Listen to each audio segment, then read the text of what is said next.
Shut up! Welcome back to Conversations with Carol and Cheryl. Today we are joined in conversation with Dean as he walks us through his IVF story. He offers great advice and draws on his biology background to explain step by step what happened when he and his longtime wife Bonnie went through the process. We are grateful to Dean for coming on the show and sharing his emotional experience. Join me now as Dean begins telling his story. Bonnie and I are both only adopted children. Both of our mothers were unable to have children. Bonnie's mom had multiple miscarriages. I'm not really sure how many. With my mother, she had 2 miscarriages plus a stillbirth. It didn't work out for my parents, at least on my side. They decided to adopt. Lucky for me, everything went well. Back in the 60s, this wasn't quite so difficult as a process for adopting a child as it is now. Everything went very well. Then when I was 3 years old, my father unexpectedly died in an airplane crash. So that left my mother to take care of me. Soon after that, her mom, my grandmother, moved in to help take care of me. And later, within my first 10 years, my great-grandmother also moved in with us. So it was my mother, my grandmother, my great-grandmother, and I living together with the female cat, female dog, female hamster. You were one of the girls. Yeah, I was surrounded by a lot of estrogen when I was growing up. With Bonnie, her parents were unable to have children, and she was adopted from an orphanage. She does have some very vague memories of what it was like growing up, starting out in an orphanage. She was very happy to be placed with her family. Her father worked for AT&T, and her mom had a part-time job. How old was she when she was adopted? I think it was 4 or 5, if I remember right. Things went well on both sides. With Bonnie, she was treated well and had a great deal of resources to go to a private school as she was growing up. When she was in public school for a short period of time, the teacher and principal at public school said that she was very gifted. It's really a waste for her to stay in public school in the area where she grew up in New York. Her parents found a local Catholic school, was placed there, and advanced a grade, so she was the youngest person in her class. With me, despite the absence of my father, we were well off, and I was also put in a private school. We met each other under rare circumstances as adults. Things went very well. We married a little over 2.5 years after we met, and we started thinking about children even before we got married. And at the time, I was fence. I wasn't, we got to have kids right now, or I definitely know I want to have kids. I was just on the fence where I wasn't sure one way or the other. And Bonnie was more committed, especially being brought up Catholic, that she wanted to have kids, and she felt very certain of that. And time went on. After marriage of several years, I became more intent on having children, and Bonnie went the other way. So that later on, when we decided to try to have kids, we were coming from the opposite direction, where she was on the fence and I was very intent on having children. But we both mutually agreed that it was now or never. She was just into her 40s, and throughout our marriage, we actually didn't use contraception. Later on, based on what we found through the fertility clinic, we had probably already experienced 2 miscarriages and just weren't aware of it. We decided to go through IVF. What we learned is that at age 43 for women is like falling off a cliff for fertility. Something about 43 years old and how the female body ages at that age. So how long were you married at this point? It was between 10 and 11 years when we went into the fertility clinic and started receiving advice on what our options were and what was involved in enhancing fertility and collecting eggs for IVF. We went ahead and followed the recommendations of the fertility clinic and elected to go through the fertility process to collect eggs and collect sperm and to have in vitro fertilization, IVF, performed so that we would have our best opportunity to have children. We found that in the 40s that the chances of having a successful implantation were reduced, and that even after implantation that there's also a reduced chance of bringing an embryo to term. Do you know what that percentage was? Was it under 50%, under 25%? It was under 30%. Under 30? We went through the process and we were very fortunate to collect a dozen eggs in the first cycle. And preparing for the first cycle was a 6-month process of maintaining good physical health, diet, sleep, and going through the regimen of fertility treatment so that when the time came, the eggs could be collected, in vitro fertilized, and then implanted. 12 eggs that were collected, 4 of them were successfully brought to the stage where they were ready for implantation and everything looked healthy. We had 3 implanted and had 1 left that we kept in cryostasis in case something didn't work out with these 3. Of the 3 that were implanted, 1 began growing and looked healthy until around week 12 when the heartbeat stopped. So that was a very unhappy time for myself and Bonnie as prospective parents, and Bonnie took it very hard, and I drew on my experience of what my mother went through and her stories to me that resulted in my being adopted, and wanted to do the best I could to help Bonnie to not feel that this was her fault. I know that my mother felt that she had been a big failure because she was not able to have a child for my father. And she put a great deal of effort into me, and in a lot of ways she lived for me and to try to serve my best interests any way she could. I wanted to make sure that Bonnie didn't feel that she had failed just because this medical procedure and all the other circumstances that we were facing due to our ages wasn't something that she held against herself in this process that we went through. Did she hold it against herself? I think she did early on. She did. It took probably between 1 and 2 years before I really felt like she didn't blame herself for this, and the only way that I felt that we could work through this was by me staying consistent and making sure that I tried the best I could to communicate how I felt about what we had been through, and it just took time. There's nothing I could do to make it go faster. It was something that had to happen within her. You can tell you were raised with women. Wow. So, That's nice. typically, when an embryo dies, there'll be a natural miscarriage that'll take place. When a couple weeks and still no miscarriage, at the fertility clinic, they scheduled a medical procedure called a DNC, dilation and curettage, to remove the embryo and scrape the uterine lining so that she would be able to have a healthy future potential pregnancy.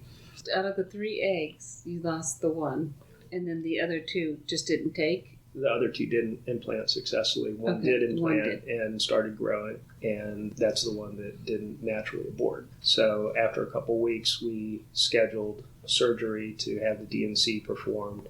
The day before, Bonnie started feeling a little nauseous, and she described it as not feeling right, a little weak, a little lightheaded. Now being off the fertility drugs, except for vitamins, there really wasn't any good reason for her to feel this way. And what it turned out to be is the beginnings of a natural miscarriage. Then the night before surgery, Bonnie started bleeding. That was not at all unusual. We thought that based on what the doctor had recommended, we thought that this was the beginnings of a miscarriage. That didn't actually turn out to be the case. The body was rejecting the embryo, but the bleeding never stopped. We prepared for surgery the next day. The bleeding got heavier and heavier. On the way to surgery up in Maryland, Bonnie started to lose a great deal of blood and feel lightheaded and started getting very weak. I remember this very clearly. On the way to surgery, she needed to use the restroom, and she went into Baja Fresh. She had been in there maybe 10 minutes, and I started to get concerned, waited another 5 minutes, and was about to go in after. When she finally came out, she was very pale, very weak, and she said, "I'm not sure I'm going to make it." So I helped her into the car and drove up to the fertility clinic for her to receive the procedure. We're able to walk in without using a wheelchair, which would have been, or without me carrying her, and she barely made it. As soon as we got to the office, I got a wheelchair for her. The doctor said that if it had been another couple hours, then she might have passed out and have resulted in a life-threatening situation. So she was taken in and went through the surgical procedure. Everything went very smoothly. That was that. It did take her another couple weeks and iron pills to rebuild her blood cell count. But this was one of the things that raised our eyebrows when we looked back at what we had been through in the past, where we were certain that there had been one other miscarriage that she had experienced that was very similar to this type of blood loss that she experienced with the IVF implantation. It wasn't quite as bad, but there was one other time that she went through a very similar process of feeling nauseous. She bled for 2 weeks straight one time and had to go through a progesterone cycle just to be able to stop it, and that was probably a miscarriage. She went through a couple other of those cycles, not to as great an extent, but when we shared this history with the fertility doctor, he agreed that it's very likely that those were also miscarriages.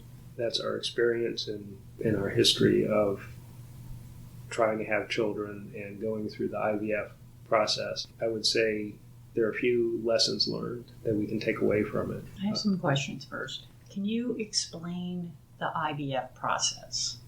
Like, break that down for us, for those that don't know, like me. The IVF process begins with a consultation session with doctors and nurses at a fertility clinic or directly with a fertility doctor. In our case, we chose one of the more highly rated fertility clinics that are in our area. We went in for the consultation session to determine whether or not we would be good candidates for IVF. Bonnie had a few risk factors, such as her red blood cell count was a little low. She was a little anemic, and that was not unusual for Bonnie. She's very light complected, and part of that is not having a typical red blood cell count. That's normal for her. Another risk factor at the time, Bonnie had high blood pressure and was being treated for that. She had just switched over to a new doctor at the time who was a cardiac specialist, and it turned out that within 3 months he had her in line just like that. It was very good, and where her general practitioner had not been able to get her high blood pressure back down to a normal range, the specialist was excellent in getting her there. Another risk factor, Bonnie was a little overweight, and she was not accustomed to getting regular exercise. So those were some other lifestyle changes that were recommended before we started the Bonnie's IVF my process. people. For me, they said I'm good and look like an ideal candidate. So, okay. So I got on that right away.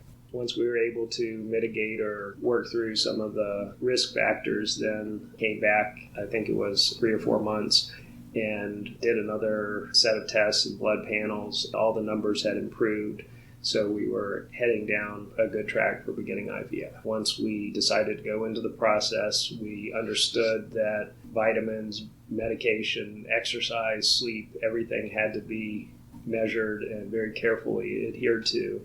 This may sound like a dumb question, but I mean, like, it's such a natural thing, you know, like once it's in there and stuff, like, what's with the sleep?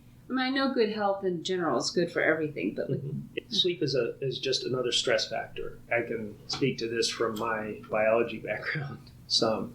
It turns out that this is an interesting different way of looking at things, that typically with pets, with animals, with people, as we age, our bodies become less able to react to stress in a healthy way. One of those stresses is sleep or diet or exercise or just different factors that someone experiences in their life. It's odd that when someone dies, it's usually not just that there's one event that happens, like you have a heart attack or you have a stroke or something happens and that's it, you're done.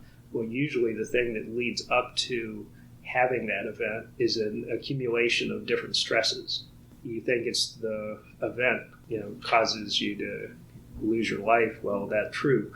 But the event wouldn't have happened if it hadn't been for an accumulation of lots of other stresses that made this the weak point. And when the weak point breaks, then that's all you think about. And if you can reduce the stress factors and make it so that you can live a happy, healthy life, then the chances of having an event are much greatly reduced. Same thing with having children. The body is able to deal with so many stresses. Your body's big claim to fame is the fact that it heals itself. If it weren't for our body healing itself, then all these different little nicks and cuts and scratches, whether they're mental or physical, would add up to the point where we wouldn't be able to function anymore. But the body's ability to heal itself is what is so remarkable about the human body. When it comes to having children or taking on additional challenges in life, the only limitations you have are often what those stresses are and the accumulation of those stresses. So by relieving the stresses, you make it so that the body has this extra capacity to be able to pour energy into something that it wouldn't normally have to. And having children and being pregnant is an additional stress for the body. So by relieving the other stresses, you make it so that your body's best able to deal with this big one that's heading your way to have children. That's probably one of the most valuable pieces of information I've ever heard, and I'm just getting it at this age. Makes sense, right? That's really, yes, it does make sense. But so why did you guys wait so long? Both have very demanding careers. And Bonnie is in the IT field by education, had a degree in accounting, but she had a hobby working IT to monitor and police chat rooms. She had her own accounting business at one time up in New York. She was not happy with the demands and the cyclical nature of accounting, so she took her hobby and turned it into a career. I kind of did the same thing.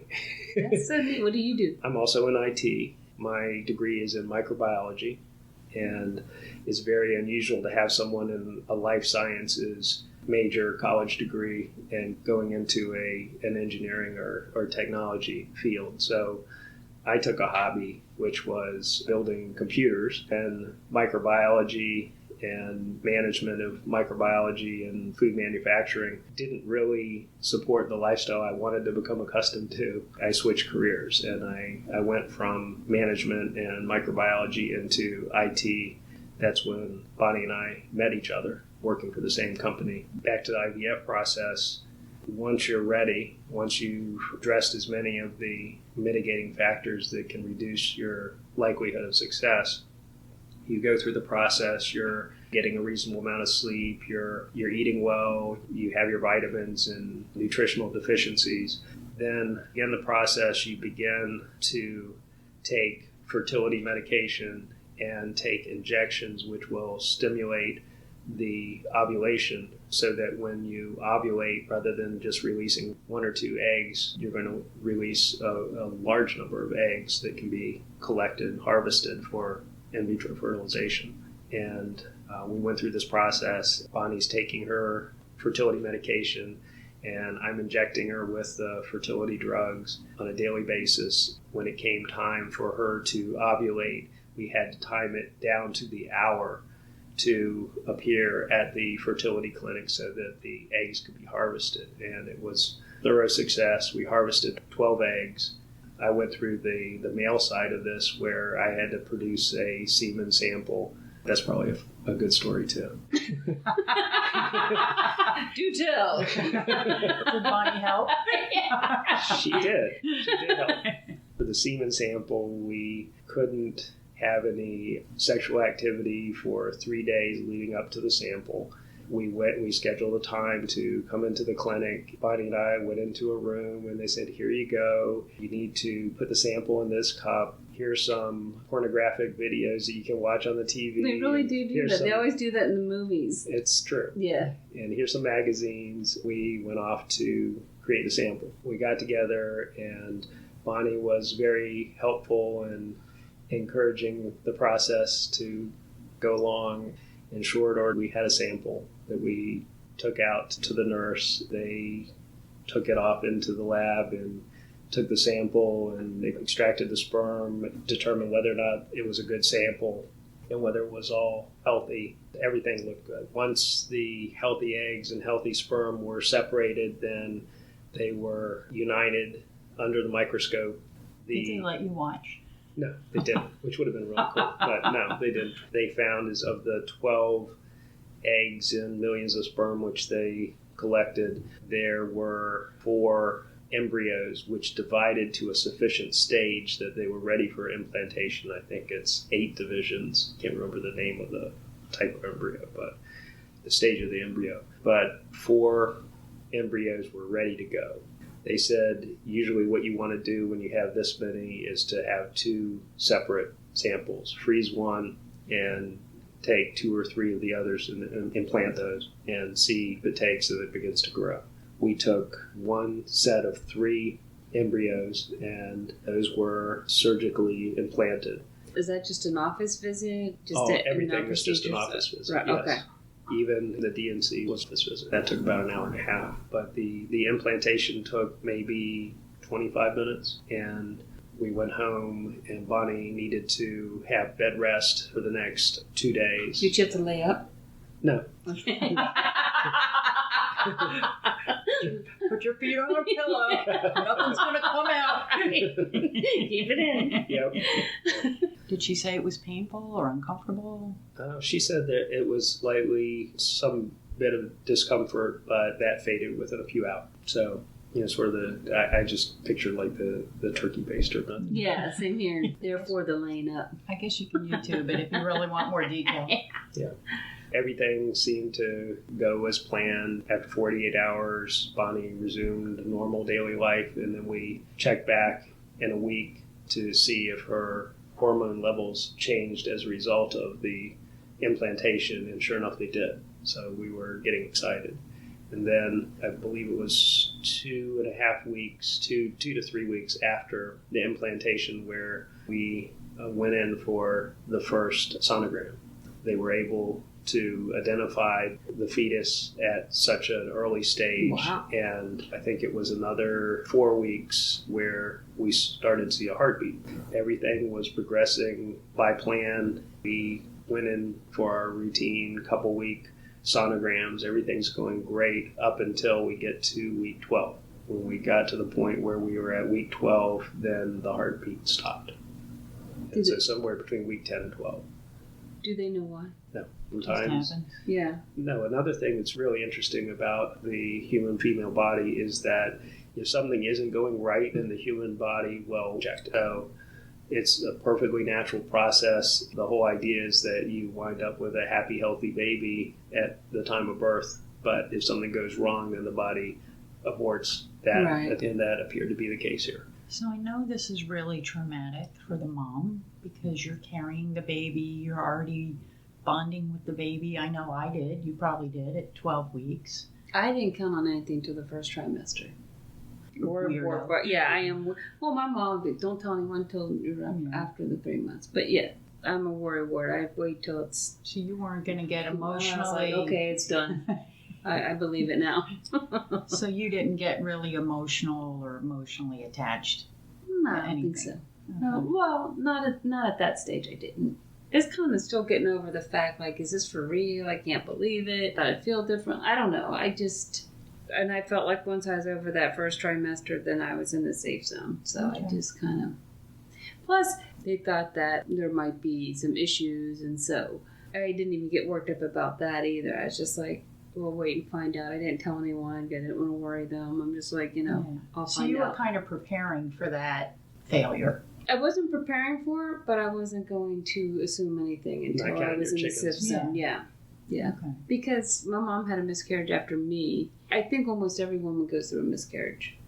I mean, I'm pretty sure I had one or two. really, I don't think I had. Based on your description. Oh, really? Yeah, for sure.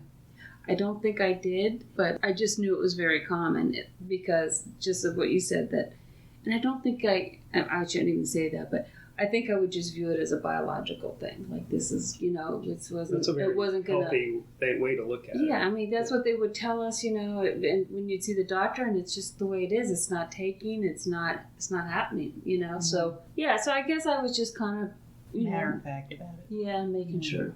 In my mind, I really wasn't going to. I didn't plan to get my hopes up until after the second trimester, just based on my experience and biological knowledge. I thought that if we got through the second trimester, then it could be pretty much smooth sailing after that.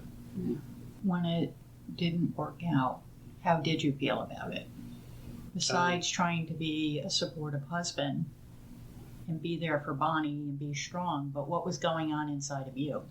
No, inside of me, I was disappointed, but Bonnie was disappointed enough for both of us, so I didn't want to make her feel worse than she already did. I wanted to make sure that she understood that this was something that we were both going through and that there wasn't any fault here.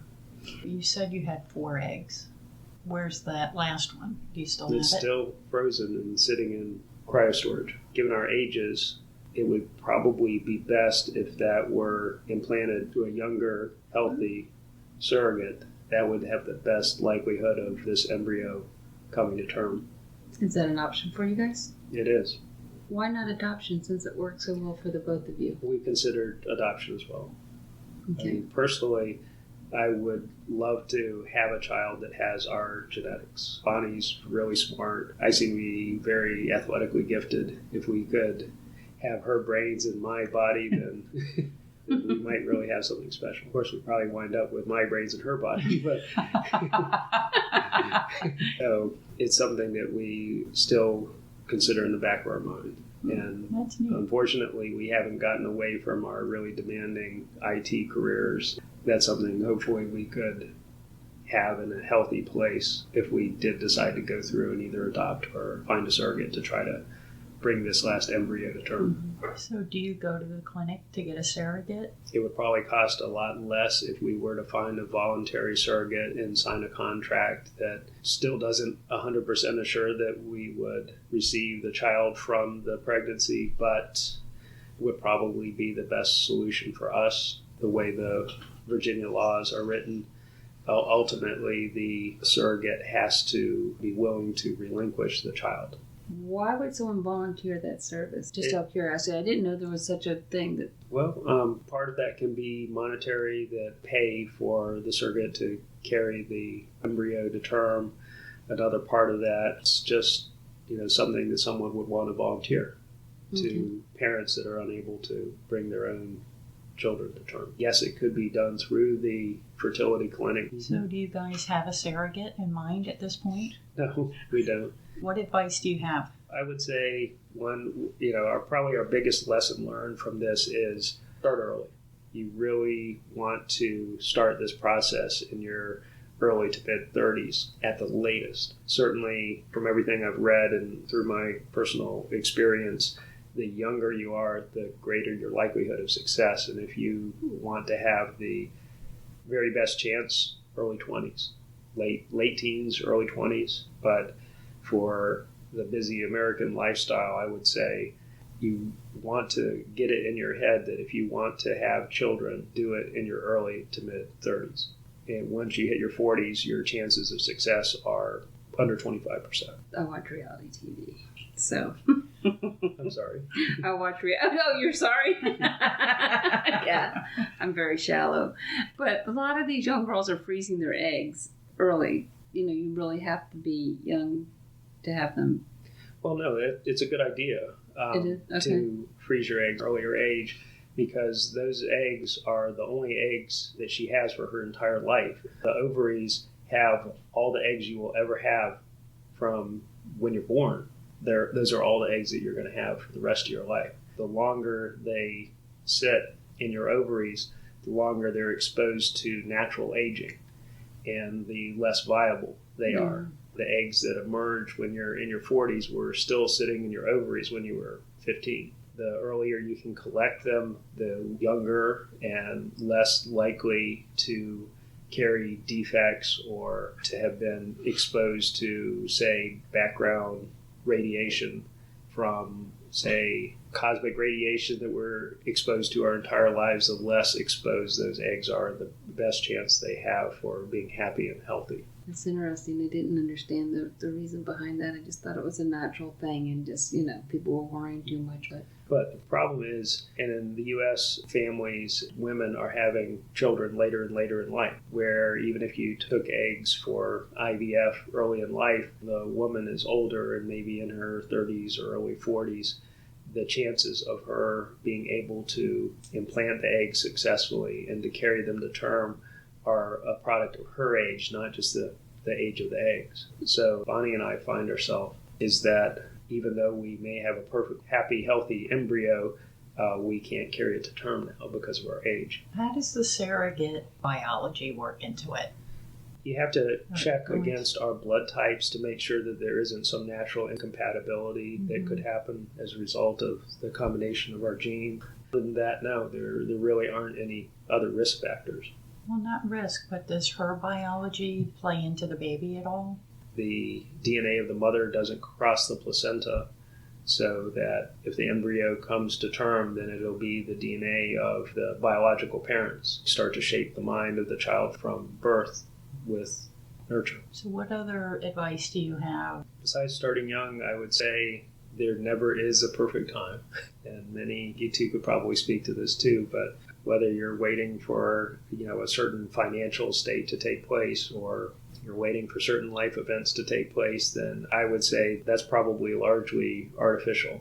If you want to have a child, you'll work out the details. Yeah. It's never a good time. I think there's more bad times. You don't want to start too young. Yeah. Once it happens, you make it happen. Right. Yeah, you make it work. That's what we did too. Yeah. When we got married. And I was like, don't people just get bored with each other? And then that's how they decide they want kids, I'm like, who volunteers to take that on? And I remember thinking, then once we had done everything, then I was like, it started to get a little boring. It did get a little boring, You were We're married like, for 5 years. And you dated for how long before? Yeah, 4. Yeah. And so, you were in the same boat pretty much. Yeah. At that decade mark. Yeah, but it went back and forth just like that. Are you ready? No, I'm not ready. Are you ready? Yeah, I'm ready. No, I'm not ready. Yeah. Okay, Dean, do you have any other comments or? That's really it. It's a much more simpler and natural process than seemed after the fact. There was so much hype leading up to IVF, and then there was the daily regimen, having to check all the boxes as we went through the IVF process, which was pretty demanding, really, because you have to do that in addition to everything else that's going on in your life, and you have to adhere to it very strictly.